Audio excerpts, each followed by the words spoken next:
வணக்கம் மாணவ செல்வங்களே. நன்னீர் சுற்றுச்சூழல் அமைப்பு மற்றும்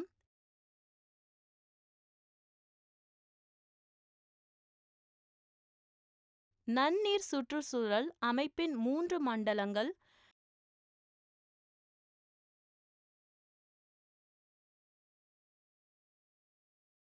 கடலோர பகுதி, நன்னீர்க்குரிய பகுதி மற்றும் ஒளிநுழையா மண்டலங்களை நீங்கள் புரிந்து கொண்டீர்கள். வெப்பநிலைக்கு தாவரங்களின் தழுவல் பற்றிய கூடுதல் தகவலுடன் இன்று நான் இங்கு வந்துள்ளேன். இந்த காணொளியின் முடிவில் பல்வேறு தாவரங்களின் வெப்பநிலைக்கு எவ்வாறு பல்வேறு எடுத்துக்காட்டுகளுடன் நீங்கள் புரிந்து கொள்ள முடியும் கற்றுக்கொள்வீர்கள். நீங்கள் புரிந்து கொள்வீர்கள். வெப்பநிலைக்கு தாவரங்கள் மாற்றியமைத்தல், விலங்குகளில் வெப்பநிலைக்கு ஏற்ப பாதகமான சூழ்நிலைகளுக்கு பதிலளிக்கும் வகையில் தழுவல், இலைக்கண்கள்,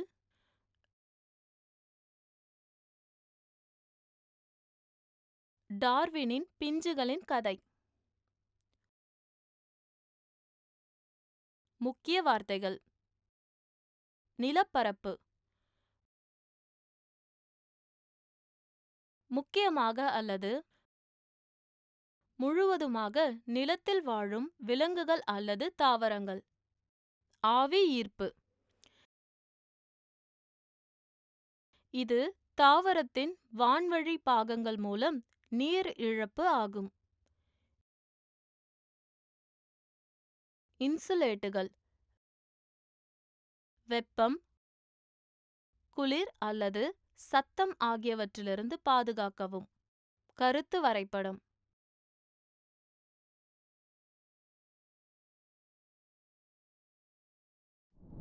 தாவரங்களில் வெப்பநிலைக்கு ஏற்ப. தாவரங்களில் வெப்பநிலையின் தாக்கத்தின் அடிப்படையில் நிலப்பரப்பு சுற்றுச்சூழல் அமைப்புகளை வெவ்வேறு வழிகளில் காணலாம்.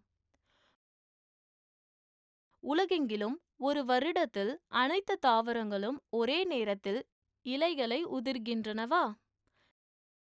மிதமான பகுதிகளில் சில தாவரங்கள் குளிர்காலம் தொடங்கும் முன் இலைகளை உதிர்கின்றன.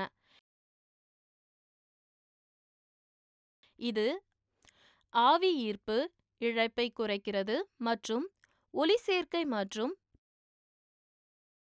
பிற வளர்சிதை மாற்ற செயல்பாடுகளை குறைக்கிறது.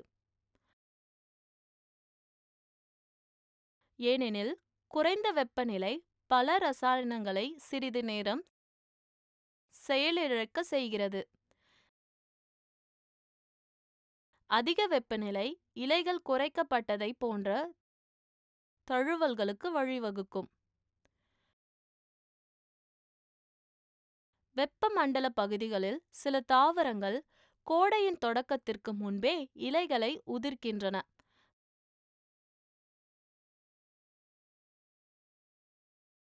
தாவரங்கள் வெப்பமான காலநிலையில் வளரும்.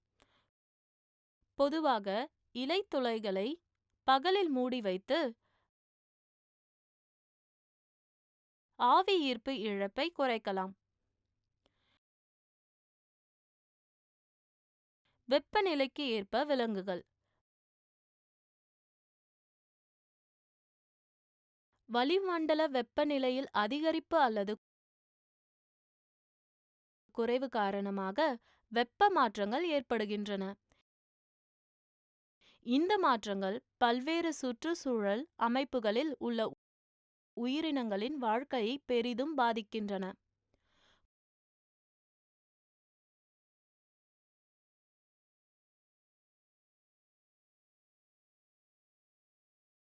குளிர் பிரதேசங்களில் குளிர்காலத்தில் ஏரிகளின் மேல் அடுக்குகள் உறைந்து விடுகின்றன. கீழடுக்குகள் உறைவதில்லை. எனவே உயிரினங்கள் ஏரியின் ஆழமான அடுக்குகளுக்கு இடம்பெயர்கின்றன. அவை வெப்பமானவை மற்றும் உயிர் வாழ்கின்றன. துருவ கரடிகள் ஏன் அதன் உடலில் அடர்த்தியான ரோமங்களை கொண்டுள்ளன? தடிமனான தோல் குளிர்கால நிலையில் இருந்து பாதுகாக்க முத்திரை எவ்வாறு உதவுகிறது?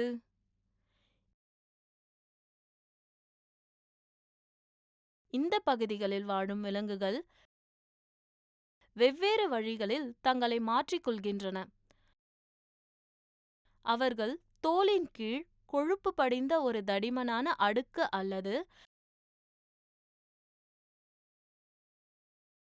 தடிமனான மென்மயிர் உடுப்பு போன்ற அல்லது அவற்றின் உடலை மூடிய முடி.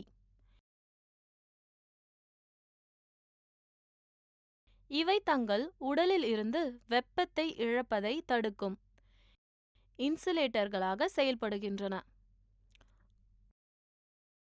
கொழுப்பு உடலை காப்புறை செய்வது மட்டுமின்றி வெப்பத்தை உற்பத்தி செய்ய உதவுகிறது.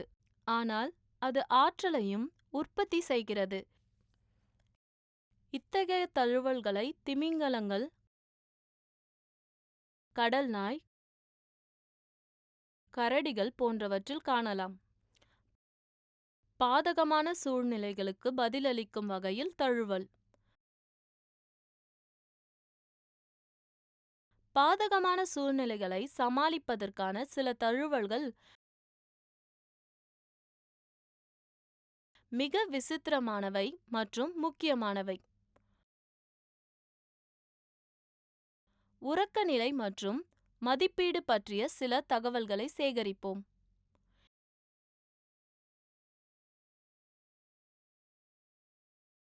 இந்த படங்களை கவனியுங்கள். இப்படி நிலத்தடியில் பல வகையான உயிரினங்கள் வாழ்வதை நீங்கள் காணலாம்.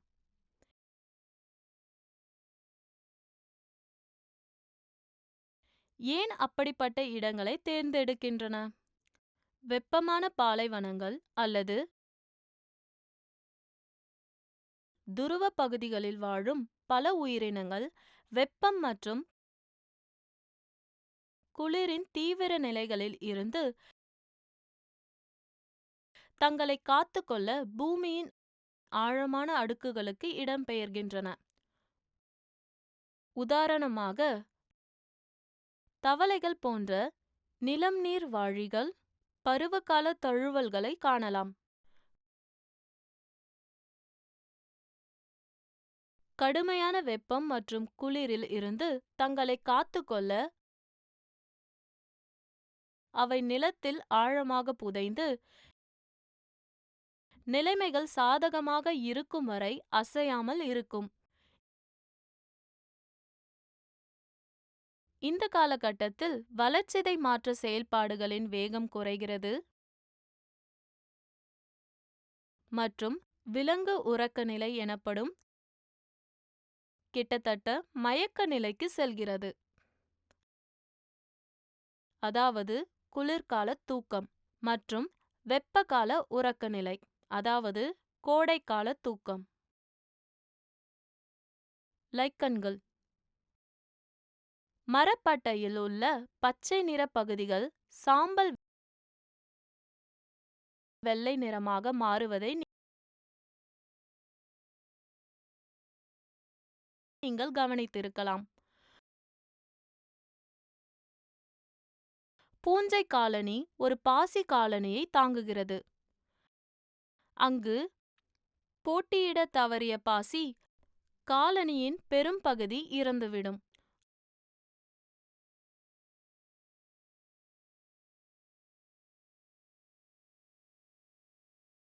அதிக தகவமைப்பு வடிவங்கள் லைக்கன்கள் எனப்படும் காலனிகளில் பூஞ்சைகளுடன் கூட்டு வாழ்வு உறவுகளை உருவாக்குகின்றன.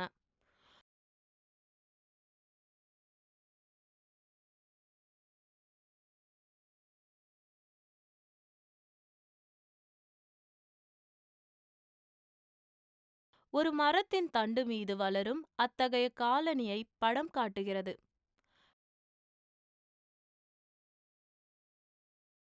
பூஞ்சையானது ஆல்காவிற்கு நீர் மற்றும் தாதுக்களை வழங்குகிறது. அதே நேரத்தில் ஆல்கா ஒளிச்சேர்க்கையை செய்கிறது மற்றும் பூஞ்சைக்கு சர்க்கரை வடிவில் உணவை வழங்குகிறது. இத்தகைய கூட்டுவாழ்வு தழுவல்கள் காரணமாக லைக்கன்கள் தீவிர நிலைகளில் கூட உயிர் வாழ முடிகிறது. இது மிகவும் சுவாரஸ்யமாக உள்ளதா? சுற்றுப்புற சூழலுக்கு தழுவல் என்பது ஒரு எளிய நிகழ்வு அல்ல. பசுவை பாலைவனத்திற்கு அழைத்து சென்றால் அது ஒட்டகத்தைப் போல மாற்றியமைக்கப்படுமா? குட்டையான மரங்கள் அல்லது செடிகள் உள்ள காட்டிற்கு ஒட்டகச் சிவிங்கியை அழைத்து சென்றால் அது ஆடாக மாறாது. தழுவல் நீண்ட காலத்திற்கு நடைபெறுகிறது. டார்வினின் பிஞ்சுகளை பற்றி சொல்கிறேன். டார்வினின் பிஞ்சுகளின் கதை.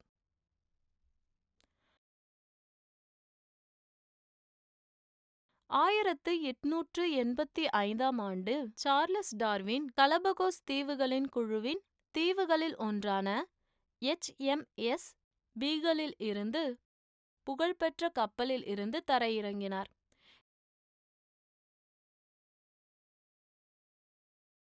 தீவுகளில் உள்ள பல்வேறு உயிரினங்களை ஆய்வு செய்தார்.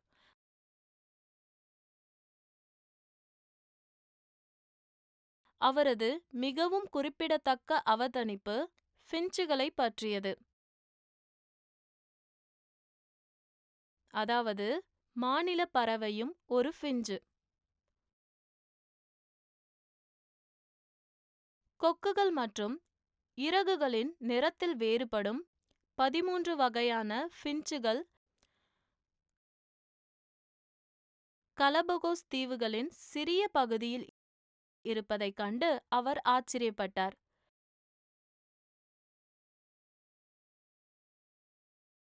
சில ஃபின்ச்சுகள் விதைகளை சாப்பிடுகின்றன,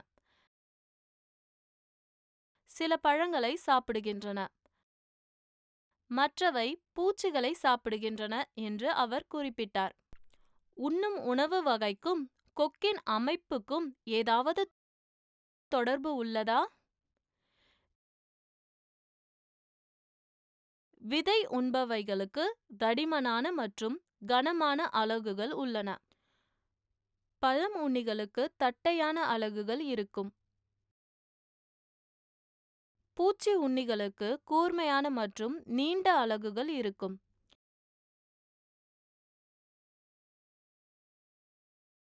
இந்த பறவைகள் அவற்றின் உடனடி சூழலுக்கு தகவமைந்திருப்பதை டார்வின் கவனித்தார்.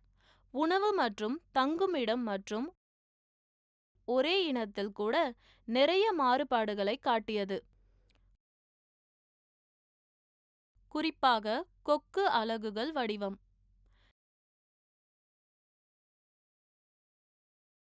மேலே உள்ள படத்தில் காட்டப்பட்டுள்ளபடி அவர் ஒரு ஓவியத்தை உருவாக்கினார்.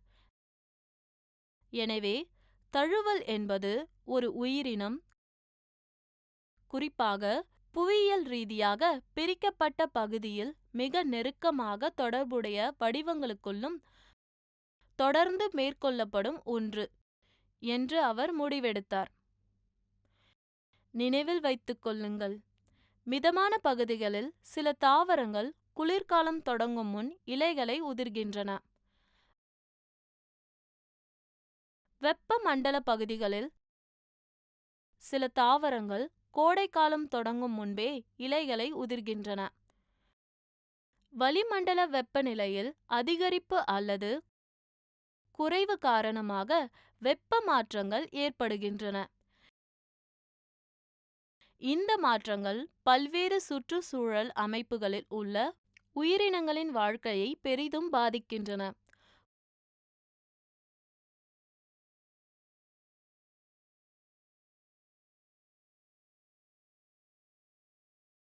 குளிர் பிரதேசங்களில் வாழும் விலங்குகள் வெவ்வேறு வழிகளில் தங்களை மாற்றிக் கொள்கின்றன. அவர்கள் தோலின் கீழ் கொழுப்பு படிந்துள்ள ஒரு தடிமனான அடுக்கு அல்லது தடிமனான மென்மயிர் உடுப்பு அல்லது அவைகளின் உடலை மூடிய முடி.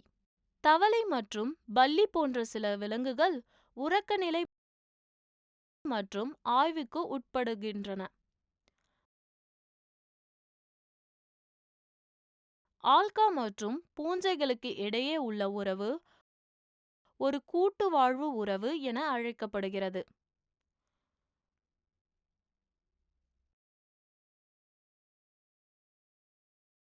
கலபகோஸ் தீவுகளின் சிறிய பகுதியில் உள்ள கொக்குகள் மற்றும் இறகுகளின் நிறத்தில் வேறுபடும் 13 வகையான ஃபின்ச்களை டார்வின் கவனித்தார்.